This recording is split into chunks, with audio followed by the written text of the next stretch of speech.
আবেগ রয়েছে, আকাঙ্ক্ষা রয়েছে বিশ্ববিদ্যালয়ের জীবন শুরুতে। আপনাদের সাথে আমাদেরও কিন্তু যথেষ্ট আবেগ রয়েছে। আমি সেই সরকারের প্রতিনিধিত্ব করছি যেটা মাত্র ৫ মাস পূর্ণ হলো।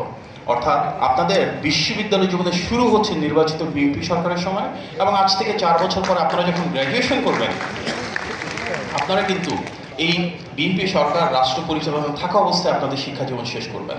সুতরাং আমরা চাইবো আমাদের সরকারের যে নীতিমালাগুলো রয়েছে, যে বিভিন্ন প্রস্তাবনা এবং পরিকল্পনা মাননীয় প্রধানমন্ত্রী রয়েছে, সেটি যেন বাস্তবায়ন আপনাদের শিক্ষা জীবনের মধ্য দিয়ে বহিঃপ্রকাশ ঘটে।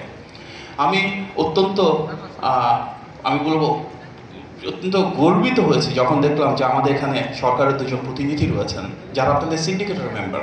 আজকে যে গণতান্ত্রিক সরকারের কথা আমরা বলছি, সেখানে কিন্তু একটা দীর্ঘ পথযাত্রা রয়েছে। এখানে আনিসুর রহমান তালুকদার খোকন ভাই রয়েছেন, যিনি গণতান্ত্রিক পথযাত্রায় নিজে দীর্ঘদিন গুম ছিলেন। হামলা মামলা জেল জুলুমের শিকার তিনি হয়েছেন। আমাদের আরেক বোন সানজিদ ইসলাম তুর্কি হিসেবে আমাদের মাঝে উপস্থিত রয়েছেন। তিনি শুধু বাংলাদেশের অত্যন্ত গুরুত্বপূর্ণ একজন রাজনীতিবিদই না, পল্লী উন্নয়ন, সমবায় বা স্থানীয় সরকারের মন্ত্রণালয়ের দায়িত্বেই শুধু আছেন বিষয়টা তা না।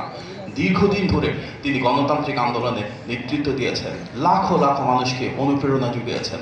বিএনপি এবং আমাদের সকল অঙ্গ এবং সহযোগী সংগঠনেরা গণতন্ত্রকামী প্রতিটি ব্যক্তি, প্রতিষ্ঠান এবং রাজনৈতিক দল এক হয়ে যে জুলাই গণ অভ্যুত্থান এবং তার আগে ১৬ বছরের গণতান্ত্রিক পথযাত্রা, সেখানে আমাদের আজকের প্রধান অতিথি অনিঃশেষ অনুপ্রেরণা জুগিয়েছেন।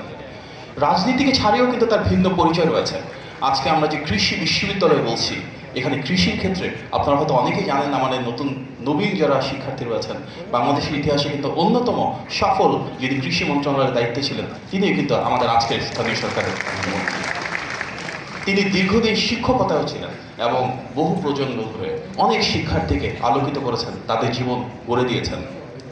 আজকে আমাদের যে রাষ্ট্র ব্যবস্থা, সেখানে আমাদের মাননীয় প্রধান অতিথি কিংবা আপনাদের যে সিন্ডিকেট মেম্বার রয়েছেন, ওনাদের যে ট্র্যাক রেকর্ড রয়েছে দেশের জন্য, যে ট্র্যাক রেকর্ড রয়েছে দেশের মানুষের জন্য কাজের ক্ষেত্রে, সেটারই বহিঃপ্রকাশ আমরা সরকারের রাষ্ট্র পরিচালনায় দেখেছি।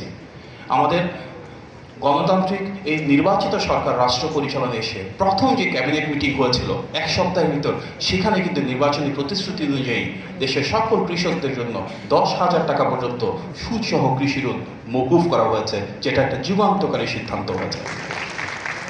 একই সাথে নির্বাচনী প্রতিশ্রুতি অনুযায়ী কৃষক কার্ড দেশ জুড়ে বাস্তবায়ন করা শুরু হয়েছে, এবং এর মাধ্যমে আমরা ইতিপূর্বে বিএনপি সরকারগুলোর যে অর্জন দেখেছি, যেভাবে শহীদ প্রেসিডেন্ট জিয়াউর রহমানের সময় কৃষি বিপ্লব হয়েছিল, দেশনেত্রী বেগম খালেদা জিয়ার সময় আমরা দেখেছি কিভাবে কৃষি খাতকে আরও বেশি বর্ণাঢ্যভাবে সামনের দিকে এগিয়ে নেওয়া হয়েছে, কিভাবে কৃষিকে রপ্তানির সাথে কানেক্টেড করা হয়েছে। সেটিকে ধারণ করেই কিন্তু বর্তমানে মাননীয় প্রধানমন্ত্রীর নেতৃত্বাধীন সরকার থেকে আমরা উদ্যোগ নিচ্ছি কিভাবে আমাদের দেশকে খাদ্যে আরও বেশি স্বয়ংসম্পূর্ণ করা যায়, কিভাবে আমাদের কৃষকদেরকে আরও ভালো রাখা যায়, কিভাবে কৃষক কার্ডের মাধ্যমে ওনাদের কাছে সুলভে ঋণ পৌঁছে দেওয়া যায়, কিভাবে সেচ, বীজ এবং কীটনাশক থেকে শুরু করে কৃষির প্রয়োজনে যে ইনপুট রয়েছে, দ্যাট ইনক্লুডস কৃষি যন্ত্রপাতি, প্রত্যেকটা ক্ষেত্রে ওনাদের কাছে আরও সুলভ মূল্যে সে প্রয়োজনীয় উপকরণগুলো পৌঁছে দেওয়া যায়।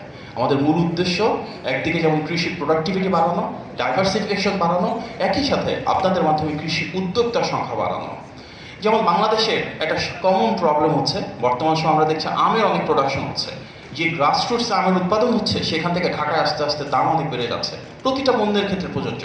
আবার লোকাল লেভেলে কিন্তু সেই একই ফ্রুটস বা ভেজিটেবল নষ্ট হচ্ছে।